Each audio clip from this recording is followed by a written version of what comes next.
Hello बच्चों, कैसे हैं आप सभी। आज हम लोग डिस्कशन करने वाले हैं सेल वॉल के बारे में। सेल वॉल जो होती है यानी कि जिसको हमने नाम दिया क्या, कोशिका भित्ति। कोशिका भित्ति के बारे में अगर हम लोग बात करें, हम लोगों ने कल भी डिस्कशन किया था कोशिका भित्ति के बारे में। इसका मेन काम जो होता है वो क्या काम होता है, प्रोटेक्शन प्रोवाइड करने का काम होता है इसका। यानी कि पादपों के अंदर सबसे ज्यादा काम जो होता है वो इसका होता है सुरक्षा प्रदान करने का। ओवरऑल अगर हम लोग डिवाइड करें सेल वॉल्स को, तो इसको हम लोग डिवाइड कर सकते हैं प्राथमिक कोशिका भित्ति, जिसको हमने डिवाइड किया है प्राइमरी सेल वॉल। फर्स्ट तो आता है प्राइमरी सेल वॉल, ठीक है। ये कैसी होती है, बहुत ही कोमल होती है, इलास्टिक होती है, सेलुलोज और पेक्टिन की बनी हुई होती है, ठीक है। मतलब इसमें आप बहुत आसानी से डिस्क्रिमिनेशन नहीं कर सकते दो चीजों के अंदर, यानी कि आप मतलब आप वो डिवाइड नहीं कर सकते। जो फर्स्ट, जैसे कि अगर मैं ये बोलूं कि ये चीज डिपेंड करता है कि आपके जो टिश्यू है वो कौन से हैं। आप लोगों को पता है कि ओवरऑल प्लांट के अंदर दो तरह के टिश्यूज होते हैं, एक होते हैं मेरिस्टेमेटिक टिश्यूज होते हैं और दूसरे जो होते हैं उनको हम बोलते हैं परमानेंट टिश्यू बोलते हैं। यानी कि एक जो होते हैं वो विभजोतक ऊतक होते हैं और दूसरे जो होते हैं जिनको हम स्थायी ऊतक बोलते हैं। विभजोतक ऊतकों का काम क्या होता है कि वो कंटिन्यूएशन में डिवाइड करते रहते हैं, कंटिन्यूली वो डिवाइड करते रहते हैं। तो यहाँ पे इनकी जो कोशिका भित्ति जो होती है बहुत ही महीन होती है। ये इतनी महीन होती है कि आप इसमें कोशिकाओं में यानी कि जो इनकी प्लाज्मा मेम्ब्रेन जो है और उसके अलावा जो सेल वॉल है, इन दोनों के अंदर आप विभेदन ही नहीं कर सकते। ये इतनी महीन होती हैं कि इनके अंदर आप दोनों के अंदर विभेदन करना हमारे लिए बहुत ज्यादा मुश्किल होता है, ठीक है।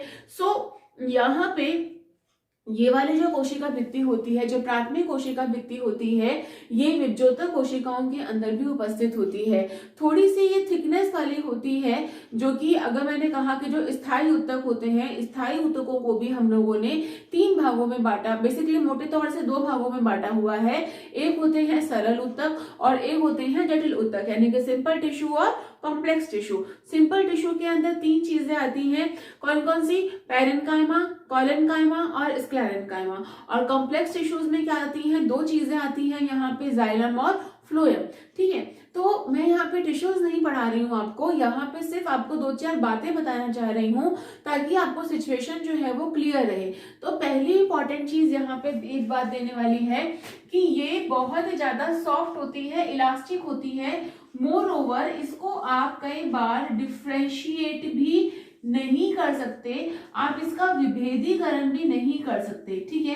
किसके अंदर नहीं कर सकते, जो विभजोतक कोशिकाएं होती हैं, यानी कि जो मेरिस्टेमेटिक कोशिकाएं होती हैं उनके अंदर इसका जो अगर हम लोग बात करेंगे, इसका विभेदन करना भी हमारे लिए कैसा होता है, कंपैरेटिवली मुश्किल होता है, ठीक है। दूसरी इंपॉर्टेंट चीज, यहाँ पे एक स्पेशल संरचनाएं होती हैं जिनको हम माइक्रोफाइब्रिल बोलते हैं। माइक्रोफाइब्रिल का यहाँ पे डिपोजिशन होता है, यानी कि परिक्षेपण होता है। और ये जो माइक्रोफाइबर होते हैं ये कैसे, ये एक व्यास में अरेंज नहीं होते हैं, एक एक्सेस में अरेंज नहीं होते हैं कोशिका भित्ति के ऊपर, ये आड़े टेढ़े तिरछे तरीके से ये क्या होते हैं, ये अरेंज होते हैं। जो कौन सी कोशिका भित्ति होती है, प्राइमरी कोशिका भित्ति जो होती है उसके अंदर।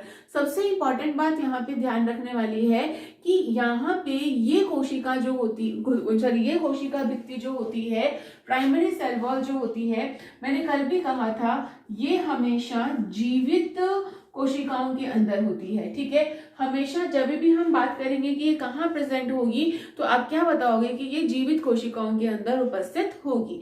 समझ में आ गई बात। दोबारा से सुन लीजिए, मैंने क्या कहा कि ये जो प्राइमरी सेल वॉल है, जिसको हमने प्राथमिक कोशिका भित्ति कहा, ये कैसी होती है, ये सॉफ्ट होती है, इलास्टिक होती है, सेलुलोज और पेक्टिन की बनी हुई होती है। यहाँ पे जो टिश्यूज होते हैं, जो कि प्राइमरी टिश्यूज जिनको हमने नाम दिया, जैसे कि मेरिस्टेमेटिक टिश्यूज, मेरिस्टेमेटिक टिश्यूज की एक बहुत ही विशेष गुण होता है उनका कि वो जो होते हैं वो बहुत ही जल्दी डिवाइड करते रहते हैं। तो वहां पे आप कोशिका भित्ति के अंदर और प्लाज्मा मेम्ब्रेन के अंदर आप उसका विभेदीकरण ही नहीं कर सकते।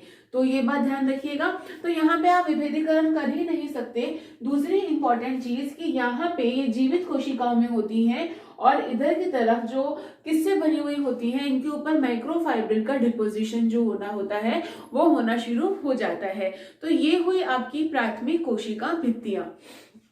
सेकंड जो होती है जिनको हम क्या बोलते हैं, द्वितीय कोशिका भित्ति बोलते हैं, इसको सेकेंडरी सेल वॉल भी बोलते हैं। ये क्या है, द्वितीय कोशिका भित्ति। द्वितीय कोशिका भित्ति जो होती है ये बनती है कि जब पहली बात तो ये हमेशा कहाँ पे उपस्थित होगी, ये उपस्थित होगी नॉन लिविंग के अंदर, यानी कि जो कोशिकाएं कैसी हैं, नॉन लिविंग है, जीवित नहीं है, उनके अंदर ये उपस्थित होती हैं, पहली बात। दूसरी इंपॉर्टेंट चीज ये बनती कैसे है कि इनके ऊपर डिपोजिशन होना शुरू हो जाता है।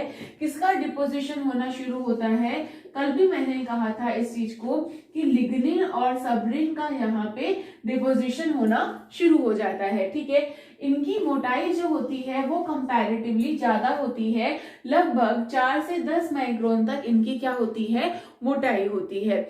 इसको हम लोगों ने 3 पार्ट में डिवाइड किया हुआ है, S1, S2 और S3। ठीक है, आई रिपीट, इसको हमने 3 पार्ट में डिवाइड किया हुआ है, S1, S2 और S3 के अंदर।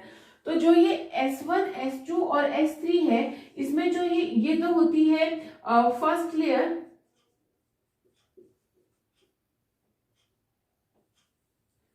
फर्स्ट ये होगी आपकी फर्स्ट लेयर, ये होगी सेकंड लेयर और ये होगी थर्ड लेयर।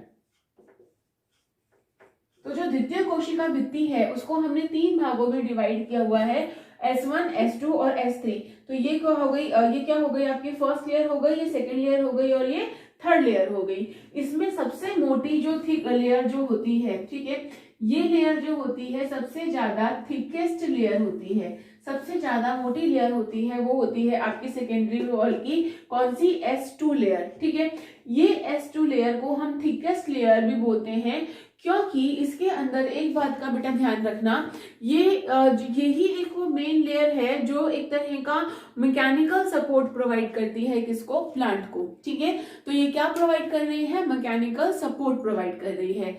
तीसरी जो होती है, तीसरी को हम बोलते हैं टर्शरी सेल वॉल। ये सब में नहीं पाई जाती है, एक बात का ध्यान रखना, ये सब में नहीं पाई जाती है। यहाँ पे जो डिपोजिशन होता है वो डिपोजिशन एक स्पेशल पदार्थ का होता है जिसको हम जाइलिन नाम देते हैं। ठीक है, क्या बोलते हैं, जाइलिन नाम देते हैं। तो जो आवर्त बीजी पादप जो होते हैं वहां पे ट्रैकिड के अंदर, यानी कि जो वाहिनिकाएं होती हैं, जो ट्रैकिड्स होते हैं, जाइलम के अंदर ट्रैकिड्स होते हैं, ध्यान रखना इसको। जाइलम मैंने अभी बताया था ना आप लोगों को, कॉम्प्लेक्स टिश्यूज होते हैं, सिंपल और कॉम्प्लेक्स टिश्यूज। कॉम्प्लेक्स टिश्यूज में जाइलम बताया था, जाइलम के जो एलिमेंट्स होंगे वो कौन कौन से होंगे, वो ट्रैकिड होगा, वेसल होगा, जाइलम पैरेन्काइमा होगा और जाइलम फाइबर होगा। तो उसमें से यहाँ पे जो ट्रैकिड्स होते हैं उनमें कभी कभी यहाँ पे थर्ड जो लेयर है, यानी कि अगर हम बात करें जो टर्शरी सेल वॉल जो होती है, ये कभी कभी इधर प्रेजेंट होती है। क्लियर है, ये बात समझ में आ गई। चलिए मैं एक बार फिर से समझा देती हूँ। हमने सेल वॉल को 3 पार्ट में बांटा हुआ है, primary cell wall, secondary cell wall और tertiary cell wall. Primary cell wall जो होती है सॉफ्ट होती है, इलास्टिक होती है, किसकी बनी हुई होती है, सेल्यूलोज और पेक्टिन की बनी हुई होती है। यहाँ पे माइक्रोफाइब्रिल्स होते हैं, जीव द्रव्य के तंतु बोलते हैं इनको। तो शुरू में जब प्लाज्मा मेम्ब्रेन से निकलते हैं और इनका डिपोजिशन जब इनका होने लगता है तो ये थोड़ा सा आड़ा टेढ़ा टाइप का यहाँ पे डिपोजिशन होने लगता है, तो ढंग से ये अरेंज नहीं होते हैं। ठीक है, अच्छा दूसरी बात, यहाँ पे जो ये किसमें होती हैं, ये जीवित कोशिकाओं के अंदर होती हैं। ये विभजोतक कोशिकाओं के अंदर यहाँ पे कोशिका झिल्ली और कोशिका भित्ति के अंदर इनका विभेदीकरण जो है वो करना भी हमारे लिए बहुत मुश्किल हो जाता है। दूसरे अगर हम बात करें कि जो सेकेंडरी सेल वॉल होती है ये नॉन लिविंग होती है, ये बनती किससे है, डिपोजिशन से। यहाँ पे भी माइक्रोफाइब्रिल का डिपोजिशन होता है, लेकिन एक समानांतर अक्ष पे होता है और बहुत ही एक तरीके मतलब एक लयबद्ध तरीके से होता है इसका जो डिपोजिशन होता है, ठीक है। मोर ओवर यहाँ पे जो डिपोजिशन मेनली होगा वो होगा लिग्निन और सबरिन का। दूसरी इंपॉर्टेंट चीज मैंने कहा था कि इसको हमने 3 पार्ट में डिवाइड किया हुआ है, S1, S2 और S3 लेयर के अंदर, जिसमें से सबसे थिकेस्ट लेयर जो होती है वो S2 लेयर होती है, जो मैकेनिकल स्ट्रेंथ प्रोवाइड करती है। यहाँ पे ओवरऑल इसकी जो थिकनेस होती है वो 4 से 10 माइक्रोन तक होती है। टर्शरी जो होती है that is the made up of xylan enzyme, xylan नाम का एक पदार्थ का डिपोजिशन होता है। कहाँ होता है, जाइलम के अंदर, कुछ आवर्तबीजी पादपों में जो कि ज़ाइलिन का डिपोजिशन होता है, सबके अंदर नहीं होता, सिर्फ कुछ के अंदर होता है। क्लियर? तो एक बार इसका स्क्रीनशॉट ले लो, फिर मैं आगे डिस्कशन करती हूँ।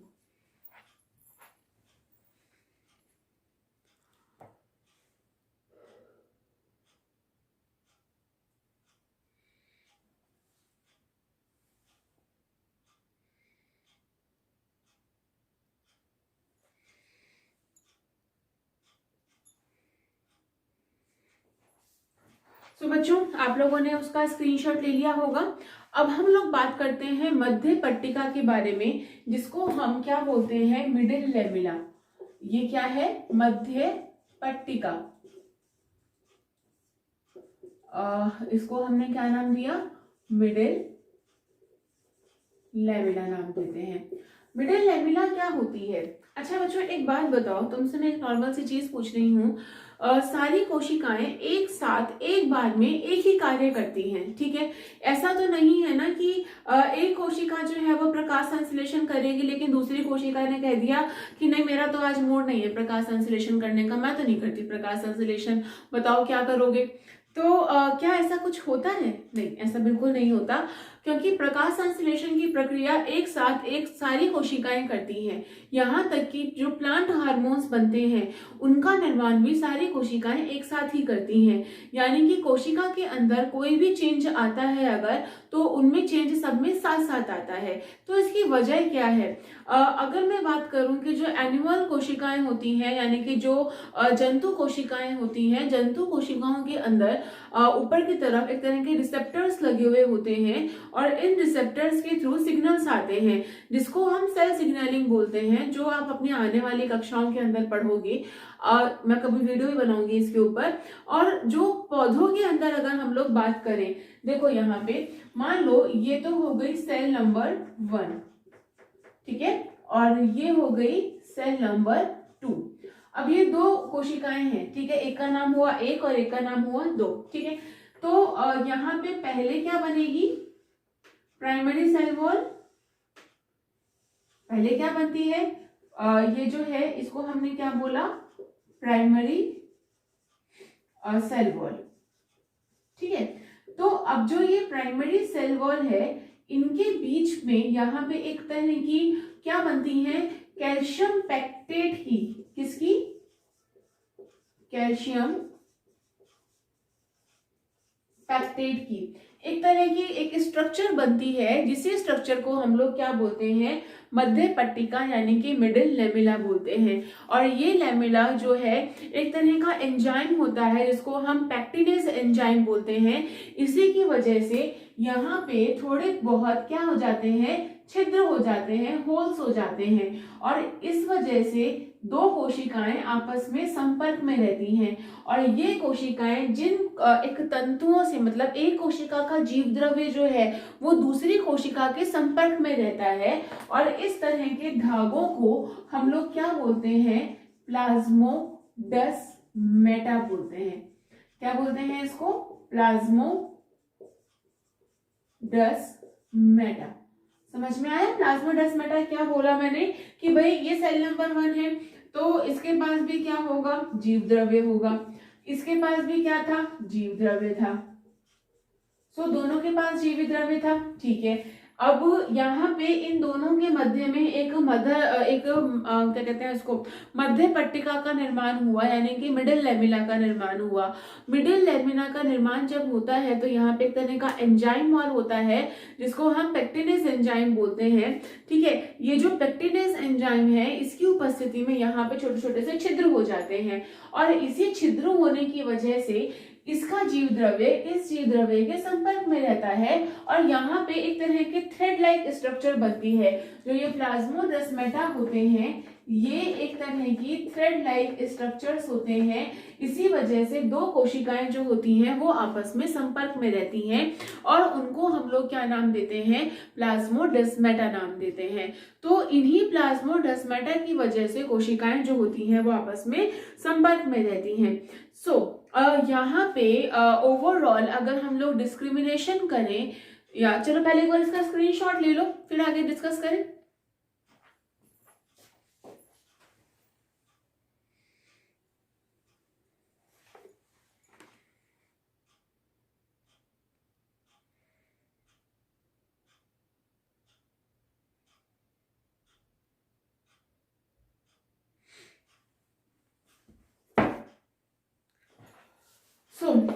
यहाँ पे डिस्कशन हमारा खत्म होता है। अगर आपसे कभी ये पूछा जाए कि प्राइमरी सेल वॉल और सेकेंडरी सेल वॉल में क्या डिफरेंस है तो आप क्या बताओगे?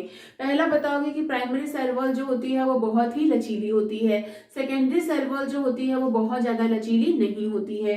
दूसरी बात, यहाँ पे जो प्राइमरी सेल वॉल होती है मैंने कहा था कि यहाँ पे तंतुओं का निर्माण हर दिशा में होता है क्योंकि ये बन रही होती है, लेकिन जो सेकेंडरी सेल वॉल होती है वहां पे तंतुओं का निर्माण हर तरह के एक्सिस में होता है, एक तरह के समानांतर अक्ष के अंदर होता है। तीसरी इंपॉर्टेंट चीज, यहाँ पे सेलुलोज की मात्रा जो होती है और इसके साथ साथ लिपिड भी होगा, कुछ अमाउंट में प्रोटीन भी होते हैं, और तथा यहाँ पे हेमिसेलुलोज भी उपस्थित होते हैं। लेकिन अगर हम लोग बात करें सेकेंडरी सेल वॉल की तो वहां पे लिग्निन का डिपोजिशन होना शुरू हो जाता है और सेलुलोज की मात्रा भी यहाँ पे काफी ज्यादा हद तक अधिक हो जाती है। तो इसीलिए वो कैसी हो जाती है, बहुत ज्यादा थिक हो जाती है। सो ओवरऑल हम लोगों ने बात करी कि प्राइमरी, सेकेंडरी और टर्शियरी सेल वॉल्स जो होती हैं वो क्या होती हैं। कल जो है वो हम लोग डिस्कशन करेंगे कि ये तो हम लोगों ने एक ब्रीफ पढ़ा था कि उनकी जो स्ट्रक्चर होती है, उनके बारे में हमने थोड़ा सा ब्रीफ पढ़ा था कि कितने टाइप की होती हैं और किस तरह से ये अरेंज होती हैं। कल हम लोग पढ़ेंगे कि इनकी अल्ट्रा स्ट्रक्चर कैसी होती है, बेसिक संरचना इसकी कैसी होती है। तो तब तक स्माइल करना अच्छे से और पढ़ाई करना। Thank you so much for watching.